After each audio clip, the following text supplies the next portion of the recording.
Nous avons vu dans les cours précédents les deux premiers outils et techniques de la deuxième catégorie analyse des données. Pour ceux qui ne l'ont pas vu encore, vous pouvez cliquer sur le lien qui va apparaître ou le lien dans la description de cette vidéo. Pour rappel, nous avons 132 outils et techniques mentionnés dans le PMBOK 6e édition qui resteront bien sûr valables pour n'importe quelle nouvelle édition de PMP comme pour la 7e édition. En gros, ce sont des outils qui peuvent faciliter la gestion de vos projets au quotidien. Nous continuons aujourd'hui sur le troisième outil de la même catégorie analyse des données qui est l'analyse des hypothèses et des contraintes. Cette analyse fait partie du processus ou du groupe de processus de planification du projet et contribue à définir les paramètres et les limites du projet. Dans ma première vidéo sur l'introduction du livre PMBOK 6e édition, j'avais parlé des 5 groupes de processus. Voici pour rappel les 5 groupes de processus: l'initialisation, la planification, l'exécution, la surveillance et la clôture. L'analyse des hypothèses et des contraintes intervient généralement dans le groupe de processus de planification de projet. Et plusieurs processus de PMBOK peuvent être concernés, notamment le processus recueillir des exigences. Dans ce processus, nous allons identifier les hypothèses et les contraintes. Le deuxième processus qui est concerné, c'est le processus planification de la gestion des risques. Dans ce processus, nous allons évaluer les risques liés aux hypothèses et aux contraintes. Dans le processus élaborer le plan de management du projet, nous allons faire une documentation détaillée des hypothèses et des contraintes ainsi que des plans d'atténuation. Comme vous pouvez le constater, les 3 processus mentionnés font partie du groupe de processus de planification. L'analyse des hypothèses et des contraintes se déroule à cette étape du projet et non lors de l'initialisation, car cela sera prématuré, ni pendant l'exécution, la surveillance et surtout pas lors de la dernière étape, la clôture. Cette analyse doit être effectuée lors de la phase de planification du projet. Encore une petite rappel, je vous donnais toujours l'outil et à quel domaine de connaissance appartient cet outil. Ici, l'analyse des hypothèses et des contraintes appartient au domaine de connaissance de la gestion de risque. L'analyse des hypothèses et des contraintes est une étape cruciale dans la conception et l'élaboration de chaque projet ainsi que de son plan de gestion. C'est pour cela, cette analyse est importante à faire dans le groupe de processus planification comme on l'avait déjà vu. Ces hypothèses et contraintes sont fréquemment intégrées à la référence de base du périmètre et aux estimations du projet. L'examen de la validité de ces hypothèses et contraintes vise à identifier celles qui pourraient représenter un risque pour le projet. Des menaces peuvent être détectées en raison de l'inexactitude, de l'instabilité, de l'incohérence ou même de l'incomplétude des hypothèses. De plus, les contraintes offrent la possibilité de créer des opportunités en supprimant ou en assouplissant des facteurs limitatifs qui pourraient entraver l'exécution du projet ou du processus. L'examen de la validité de ces hypothèses et contraintes vise à identifier celles qui pourraient représenter un risque pour le projet. Des menaces peuvent être détectées en raison de l'inexactitude, de l'instabilité, de l'incohérence ou même de l'incomplétude des hypothèses.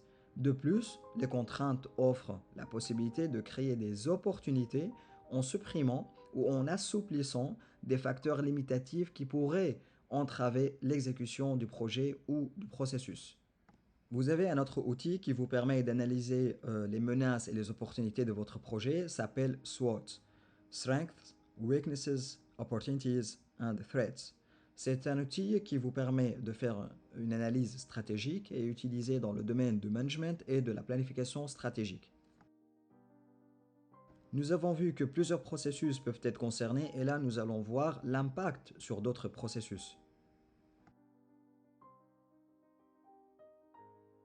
L'analyse des hypothèses et des contraintes peut impacter le processus estimation des coûts dans le domaine de connaissances, gestion des coûts et qui appartient toujours au groupe de processus planification. Elle a encore un impact sur le processus planifier la gestion des ressources qui appartient au domaine gestion de ressources et nous allons voir avec des exemples pourquoi ça impacte la gestion des ressources et l'estimation des coûts. Voici l'explication de l'analyse des hypothèses et des contraintes dans le contexte du PMBOK. Les hypothèses, c'est comme des idées de départ que le chef de projet a au début d'un projet, avant d'avoir toutes les informations. On suppose des choses sur le marché, par exemple les ressources disponibles, la technologie, etc. Quand on analyse ces hypothèses, on regarde ces idées, on les note et on pense à ce qui pourrait mal tourner si elle était fausse. Cela nous aide à comprendre les risques liés à nos suppositions et à créer des plans pour minimiser ces risques si besoin. C'est un peu comme s'assurer que nos idées de départ tiennent la route. Tandis que les contraintes, ce sont comme des règles du jeu qui limitent ce que le chef de projet peut faire. Elles peuvent être des limites d'argent, de ressources, de périmètre ou de qualité, ou de ce que le projet doit accomplir, etc. Quand on analyse ces contraintes, on regarde bien quelles sont ces règles. On les note pour que toute l'équipe comprenne bien les limites du projet. Cela nous aide à ajuster nos attentes et à faire des plans qui collent avec ces règles. C'est un peu comme s'assurer que tout le monde sait dans quel cadre on doit jouer. Prenons un exemple d'une équipe ayant un accès continu au serveur de test pendant toute la durée du projet. Si cette hypothèse s'avère fausse en raison de problèmes techniques ou des contraintes opérationnelles, cela pourrait entraîner des retards dans le développement et des répercussions sur la livraison du projet. Dans ce cas-là, une approche d'atténuation pourrait impliquer la mise en œuvre de serveurs de secours ou la collaboration étroite avec l'équipe informatique afin de réduire au minimum les interruptions d'accès. En d'autres termes, cette stratégie consiste à prendre des mesures préventives telles que la création de systèmes de secours ou la coordination proactive avec l'équipe informatique. L'objectif est de minimiser les impacts négatifs et d'assurer une continuité optimale des services, en particulier en cas d'éventuels incidents ou des perturbations par exemple. Prenons un exemple sur la contrainte cette fois. Un projet doit être par exemple achevé dans un délai de 6 mois en raison d'une échéance externe fixée par le lancement imminent d'un nouveau produit sur le marché. La contrainte de temps imposée par une période fixe de 6 mois restreint la souplesse et la latitude du projet. En raison de cette contrainte, les marges de manœuvre sont réduites aussi, ce qui nécessite une gestion efficace des ressources et une planification précise pour respecter la calendrier serré. Il devient du coup impératif d'optimiser les processus et de prioriser les tâches afin de garantir la réalisation du projet dans les délais impartis, tout en maintenant la qualité attendue bien sûr. Il est impératif de respecter cette date limite pour éviter des conséquences financières ou concurrentielles. L'équipe de projet, dans ce cas-là, doit opérer en prenant en considération ces contraintes temporelles. Elle a la possibilité d'examiner des solutions telles que la diminution du périmètre du projet ou l'assignation de ressources additionnelles afin de s'assurer du respect de l'échéance. En prenant en compte ces deux éléments, l'équipe peut trouver des moyens flexibles pour répondre aux contraintes temporelles sans compromettre la qualité du travail réalisé. Cette fois, prenons un exemple pour des hypothèses et des contraintes combinées. Comme hypothèse, par exemple, nous tablons sur la ponctualité des fournisseurs externes pour la livraison de tous les composants matériels, conformément au calendrier convenu.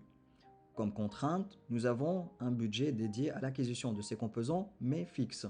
Un budget fixé. En cas de non-respect, par exemple de la supposition selon laquelle les fournisseurs livrent dans les délais, des retards dans le projet peuvent survenir. De plus, la contrainte budgétaire fixe établit une limite financière stricte.